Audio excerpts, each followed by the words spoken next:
आता पंखा एसी देखील बसवा, रोहित पवार यांनी उपहासात्मक टोला लगावला। रोहित पवार यांनी ट्विट केलेलं आहे। बीड पोलीस स्थानकामध्ये पलंग लावण्यात आलेला आहे, ठेवण्यात आलेला आहे आणि त्यावरून रोहित पवार यांनी उपहासात्मक टोला लगावलाय। रोहित पवार यांनी ट्विटमध्ये नेमकं काय म्हटलंय पाहूयात।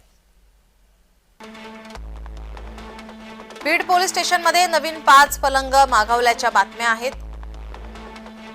स्टाफसाठी नवीन पलंग मागवल्याचे प्रशासनाने स्पष्ट केले असले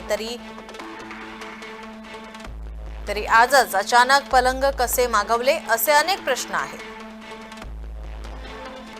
नवीन पलंग स्टाफसाठी मागवले असतील तर एवढीच तत्परता